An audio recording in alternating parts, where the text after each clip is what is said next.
हर हर महादेव। दोस्तों स्वागत है आप सभी का आज की इस वीडियो में। दोस्तों आज की इस वीडियो में हम बात करेंगे महान योद्धा कर्ण के पिछले जन्म के रहस्य के बारे में कि पिछले जन्म में क्या थे और किस वजह से कि शाप के कारण उनको महाभारत का युद्ध करना पड़ा। दोस्तों शुरू करते हैं आज की वीडियो। महाभारत में सभी योद्धाओं की कहानियां बहुत ही अद्भुत है। इनमें से ज्यादातर योद्धाओं ने पूर्व जन्म में किसी शाप के मिलने की वजह से धरती पर जन्म लिया और अपने कर्म भोगने के बाद मोक्ष को प्राप्त किया। महाभारत के इन योद्धाओं में कर्ण का नाम भी उन अभागे या फिर यूं कहें कि उपेक्षित योद्धाओं में शामिल किया जाता है जो वीरता, साहस और दान की प्रतिमूर्ति होने के बाद भी अपमानित किए गए। असल में कर्ण का अपमान दुख भी पूर्व जन्म का ही प्रतिफल था। कुरुक्षेत्र की रणभूमि पर कर्ण ने कौरवों की तरफ से युद्ध किया था, लेकिन फिर भी कर्ण को वीर योद्धा माना जाता है। महाभारत और कई पुरानी कहानियों के अनुसार स्वयं कृष्ण ने भी कर्ण के पराक्रम की सराहना की थी। आइए जानते हैं महाभारत के महान योद्धा कर्ण की पूर्व जन्म की कहानी। कर्ण ने पूर्व जन्म में दंभोदवा नामक असुर के रूप में जन्म लिया था, जिसे 100 कुंडल कवच सूर्यदेव ने दिए थे। दंभोदवा असुर को सूर्यदेव ने वरदान दिया था कि जो भी इन कुंडल कवच को तोड़ेगा उसकी मृत्यु हो जाएगी। साथ ही जो मनुष्य 1000 साल तक तपस्या करेगा वो 1000 वर्ष की तपस्या के बल से एक कवच तोड़ पाएगा। इसलिए बड़े बड़े योद्धा भी दंभोदवा असुर का सामना नहीं कर पाते थे। इसी कारण इस असुर को अपनी शक्तियों का अहंकार हो गया। दंभोदवा लोगों पर अत्याचार करने लगा। तब सभी लोग सहायता प्राप्त करने के लिए नर नारायण ऋषियों के पास गए। असल में नर नारायण कृष्ण और अर्जुन के अंशावतार थे।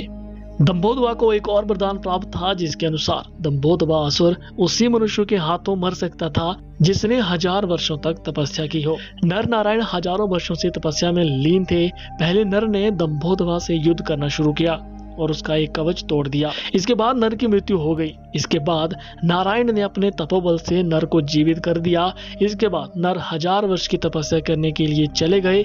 इधर नारायण दंभोदवा से युद्ध करने लगे। इसके बाद नारायण ने कवच तोड़ा और उनकी मृत्यु हो गई। तब नर ने उन्हें जीवित कर दिया। इस तरह नर नारायण बारी बारी से दंभोदवा से युद्ध करते और फिर मृत्यु को प्राप्त कर लेते, लेकिन दोनों एक दूसरे को जिंदा करते रहे। इस तरह यही क्रम चलता रहा और दंभोदवा असुर के 99 कवच टूट गए। जब दंभोदवा के 99 कवच टूट गए तो दंभोदवा पूरी तरह से डर गया और अपने बचाव के लिए सूर्यदेव की शरण में भाग गया। सूर्यदेव ने दंभोदवा को कवच दिए थे, इसलिए उसकी रक्षा करने के लिए सूर्यदेव ने दंभोदवा की सहायता की। नर नारायण सूर्यदेव के पास पहुंचे और दंभोदवा को ललकारने लगे, लेकिन सूर्यदेव ने दंभोदवा को छुपाए रखा। तब नर नारायण सूर्यदेव से भी नाराज हो गए और उन्होंने कहा, हे सूर्यदेव, आप अपने पुत्र की दंभोदवा की इस तरह रक्षा कर रहे हैं, इस तरह छुपा रहे हैं, इसलिए अगले जन्म में आपके तेज से दंभोदवा का जन्म आपके पुत्र के रूप में ही होगा और कवच होकर भी दंभोदवा नहीं बच पाएगा। हम इसे मारने के लिए फिर से अगला जन्म लेंगे। पूर्व जन्म के कर्मों के कारण ही दंभोदवा का जन्म कर्ण के रूप में हुआ।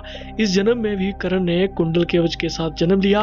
पूर्व जन्म के नर नारायण ने द्वापर युग में अर्जुन और कृष्ण के रूप में जन्म लिया। श्री कृष्ण कर्ण की मृत्यु के रहस्य को जानते थे, इसलिए उन्होंने इंद्रदेव को एक ऋषि का वेश बनाकर कर्ण के गंगा स्नान के तुरंत बाद उसके सामने जाने के लिए कहा। इंद्रदेव ने ऐसा ही किया और दानवीर कर्ण से कुंडल और कवच दान के रूप में मांग लिए। इस तरह कुंडल कवच चले जाने पर कर्ण की शक्तियां भी आधी रह गई और उसे मार पाना आसान हो गया। कुरुक्षेत्र की रणभूमि पर नारायण के रूप में श्री कृष्ण ने शस्त्र नहीं उठाए, लेकिन नर के रूप में अर्जुन का मार्गदर्शन करते हुए कर्ण की मृत्यु का मार्ग जरूर बता दिया। इस तरह कर्ण अर्जुन के हाथों निहत्था मारा गया और इसी के साथ कर्ण का पूर्व जन्म का शाप भी पूरा हो गया। दोस्तों यदि कर्ण की पिछले जन्म की कहानी और उसके शाप की वजह वीडियो देखने के लिए आप सभी का बहुत बहुत धन्यवाद। हर हर महादेव।